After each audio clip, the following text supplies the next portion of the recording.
डर लगता है सफ़ेद पोशों से ज़माने को, जनाब जाने कितनी कालीक छुपाए हैं।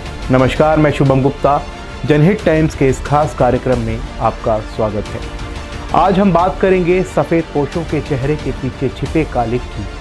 आपने कार्यक्रम की शुरुआत में जो शायरी सुनी, शायद वो कई सफ़ेद पोशों या आसान भाषा में कहें तो हमारे आपके प्रतिनिधि या फिर तमाम नेताओं पर चरितार्थ होती है।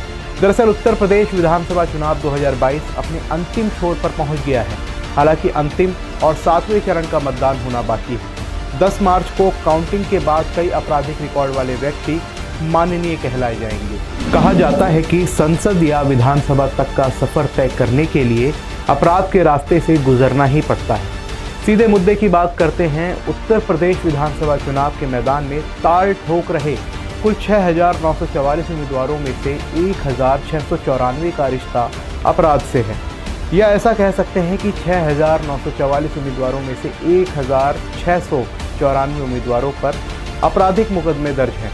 ये संख्या कुल उम्मीदवारों का सीधा 25% है, यानी 1/4 उम्मीदवार तो आपराधिक रिकॉर्ड वाले हैं। उनमें भी 1,262 उम्मीदवारों के खिलाफ हत्या, जानलेवा हमले, अपहरण, महिलाओं के प्रति अपराध जैसे गंभीर मामले चल रहे हैं। कुछ जमानत पर हैं, कुछ के खिलाफ FIR दर्ज है। अब आपके मन में आता होगा कि मैं ऐसा क्यों बोल रहा हूँ, क्योंकि नेशनल इलेक्शन वॉच और एसोसिएशन फॉर डेमोक्रेटिक रिफॉर्म्स ने एक अध्ययन को साझा किया है। अध्ययन में विधानसभा चुनाव में उतरे कुल 6,944 में से 6,874 उम्मीदवारों के हलफनामे खंगाले गए हैं। इनमें बाकी बच गए 70 उम्मीदवारों का चरित्र पता इसलिए नहीं चल पाया क्योंकि उनके हलफनामे की छपाई बेहद खराब थी, जिस कारण उसे पढ़ा ही नहीं जा सका। अध्ययन में पता चला कि मैदान में चुनाव खेल रहे 44 उम्मीदवार ऐसे भी हैं जो हत्या के अभियुक्त हैं, जबकि 209 के खिलाफ IPC की दफ़ा 307 के तहत जानलेवा हमला करने के मुकदमे दर्ज हैं। महिलाओं के प्रति अपराध के 107 आरोपी हैं, इनमें से 16 रेप के मुलजिम हैं।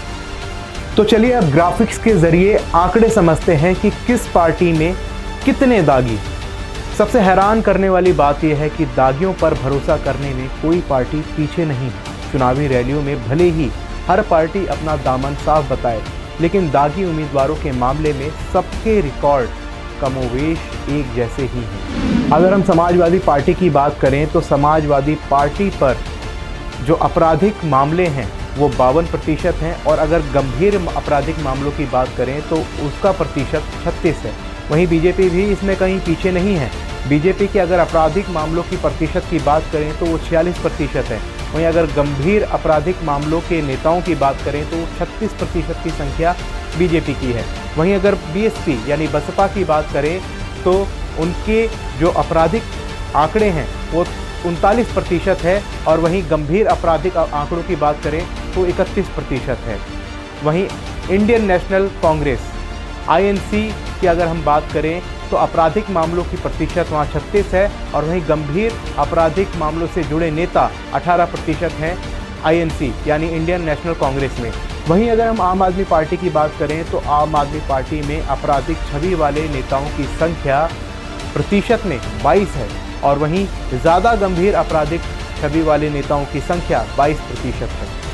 उत्तर प्रदेश में राजनीतिक दलों के उम्मीदवारों की सूची देखने से पता चलता है यहाँ 18 से 65% दलों के उम्मीदवार आपराधिक रिकॉर्ड वाले हैं।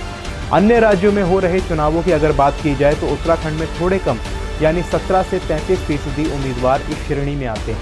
गोवा में 23 से 46%, मणिपुर में 13 से 29% और पंजाब में 11 से 65% उम्मीदवार दागी रिकॉर्ड वाले हैं।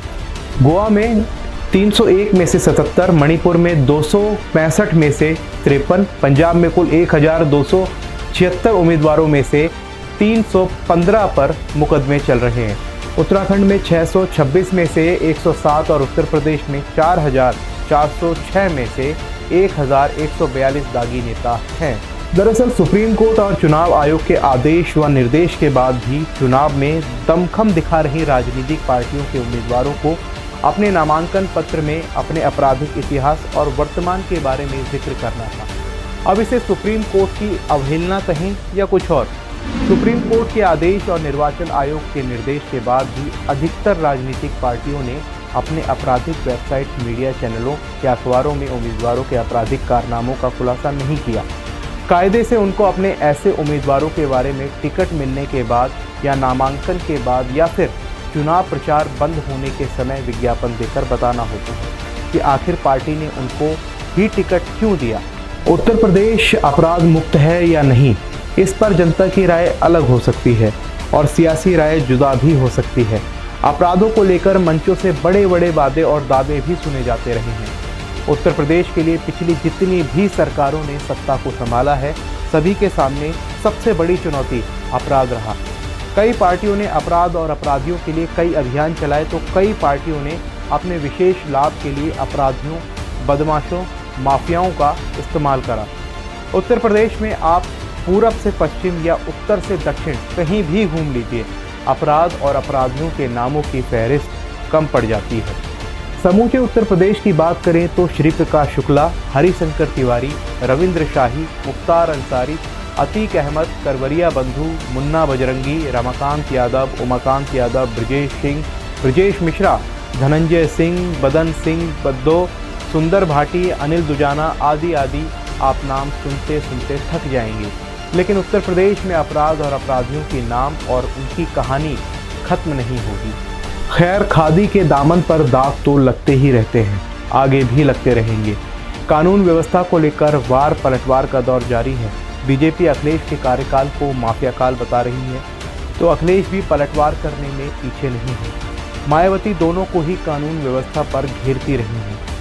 इस चुनाव में हर कोई अपना राज अपराध मुक्त साबित करने में जुटा है। राजनीति में जो कहा जाता है वो कहाँ सच होता है, बल्कि कई बार उसके पीछे कई तहों में छिपा रहता है। दागदार सफ़ेद पोशों पर विचार किया जाए तो अब चुनाव में किस्मत आजमा रहे अधिकतर दागदारों के भविष्य का फैसला 10 मार्च को हो जाएगा। बड़े बड़े दावे करने वाली पार्टियां अपना सुख लेने के लिए इन्हें अपना उम्मीदवार बनाती हैं, तो सवाल पार्टियों के नियत पर भी उठता है। सवाल है कि दागी प्रत्याशियों को जीत के लिए सभी राजनीतिक पार्टियां मैदान में उतारती हैं और उसी मंच से अपराध मुक्त प्रदेश का नारा भी बुलंद करती हैं। हालांकि राजनीतिक में आपराधिक मुकदमे दर्ज होते रहते हैं क्योंकि सार्वजनिक जीवन में लोगों के विरोधियों की साजिश का शिकार होने की संभावना भी रहती है। लेकिन समस्या तब आती है जब अपराध की दुनिया में से ये लोग राजनीति की गली में कदम रखते हैं और ये ट्रेंड भारत की राजनीति में दशकों से चला आ रहा है। सवाल ये भी है, ये आखिर कब तक चलेगा? जवाब राजनीति पार्टियां नहीं देंगी, जवाब जनता को खुद ही तलाशना होगा। नमस्कार।